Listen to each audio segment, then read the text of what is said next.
The most significant risk we face is a workforce that's scarred by a long period of unemployment.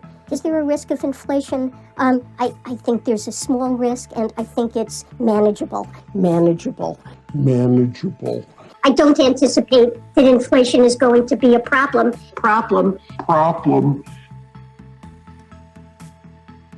I think I was wrong then about the path that inflation would take. Okay, it's happening. Everybody stay calm. What's the procedure, everyone? What's the procedure? Stay calm. Wait. Everybody calm down. No, my. As I mentioned, there have been unanticipated and large shocks to the economy that have boosted energy and food prices and supply bottlenecks that have affected our economy badly that I at the time didn't fully understand. Excuse me, the fuck did you just say? Time didn't fully understand. So that was the Secretary of the Treasury, Miss Janet Yellen. Now, of course, Janet Yellen has become extremely famous, along with other people in this administration, because this is the most diverse cabinet ever under an administration. And I'm all about diversity. I'm a huge fan. You guys know my favorite IP is Star Wars. There's over like 20 million species, according to some people in the Star Wars universe. So I'm big on diversity, especially aliens. But when it comes to government and economics, I like the person to be competent rather than checking a box. I got a little bit of time right now to squeeze in a video, so this might be shorter than normal, but I want to just get a couple points across before we get back to the market on Monday. So, before we get way too far ahead of ourselves, Cue the speeder.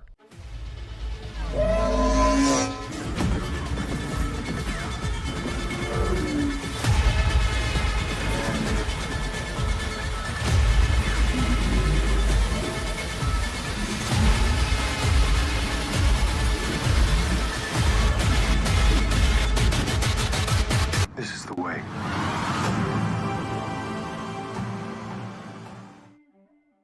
good evening, beautiful people.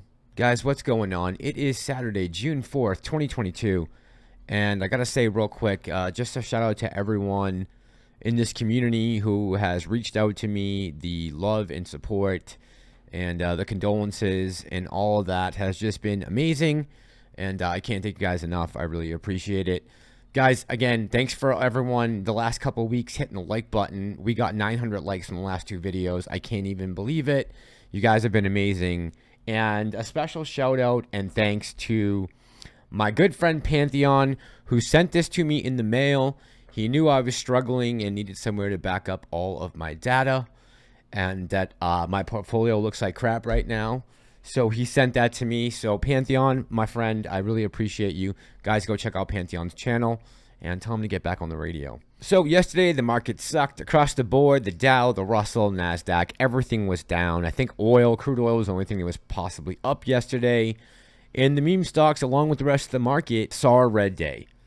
And that is typical, guys. We got to remember that if the market is doing poorly, the meme stocks are going to follow the market traditionally. When we see tech and growth and other things like that start to run, typically we'll see AMC and GME run, or if they have their own catalyst, they will start to run. But if we see red across the broader market, AMC and GME just go along with the rest of the market.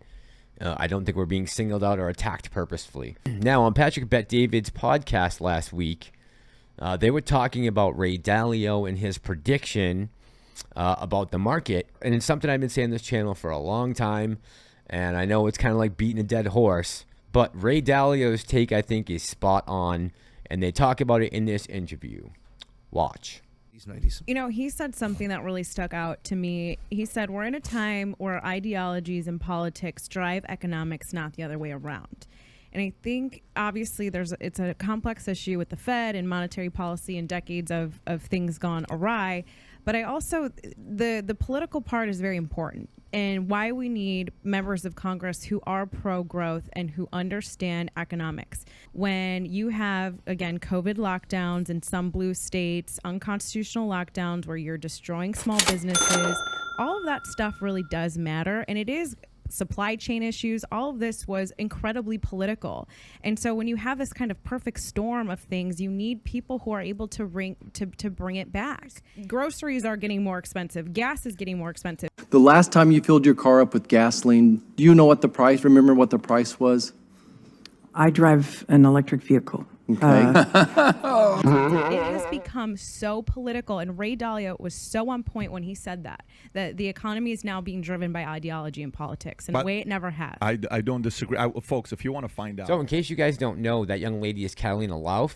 She's running for election to the U.S. House of Representatives in Illinois' 11th Congressional District. She's on the ballot for 2022. She formerly worked in the U.S. Department of Commerce under Trump back in 2018. And look, when you have a government that is out of control spending, that is letting transitory inflation become a runaway train, you need people who can pull in the reins. And for some reason, this administration and the cabinet that he has picked for this administration doesn't want to seem to do anything about the inflation and the prices. And if you think I'm making that up, listen to the energy secretary explain to you why inflation is out of control and gas prices are sky high. Watch. And here's what your president did when he first came to office. He immediately re-entered the Paris Climate Accord. He canceled the Keystone Pipeline. He halted leasing programs in Anwar. He issued a 60-day halt on all new oil and gas leases and drilling permits on federal lands and waters. That's nationwide. That accounts, by the way, for 25% of U.S. oil production. He directed federal agencies to eliminate all supports for fossil fuels. He imposed new regulations on oil and gas and methane emissions. Those were all just in the first few days. Are you telling me that's had no effect on our energy supply? 94% of the oil and gas executives that were surveyed by the Dallas Fed said that administration policies had nothing to do with the increase in the price of oil. I'm not interested in opinions of these people. I'm interested in the facts. Are you telling me that these policies had no effect? Is that your testimony that these policies had no effect?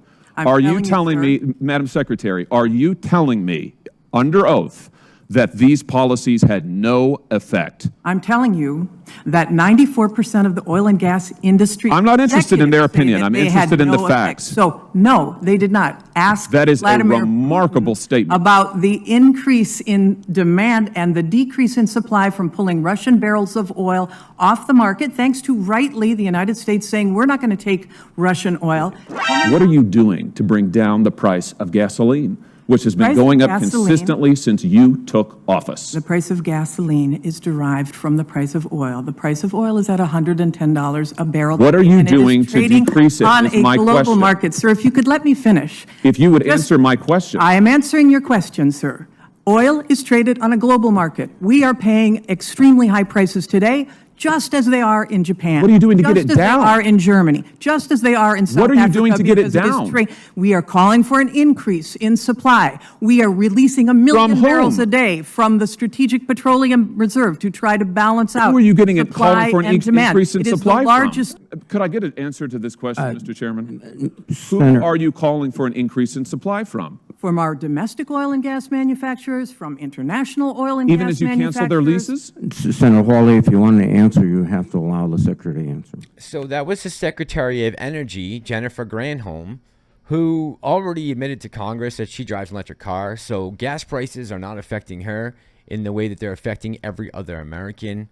And I think that gives her, or allows her, to be able to sit up there and have that smug smile on her face while she's being questioned under oath with the threat of perjury by Josh Hawley, the senator from Missouri there. Again, I'm all about diversity, but the appointees on this cabinet so far have done an atrocious job handling the economy and the country as a whole. Before I let you go, as far as AMC goes, I have no issues at all with the date of June 3rd passing and nothing happened.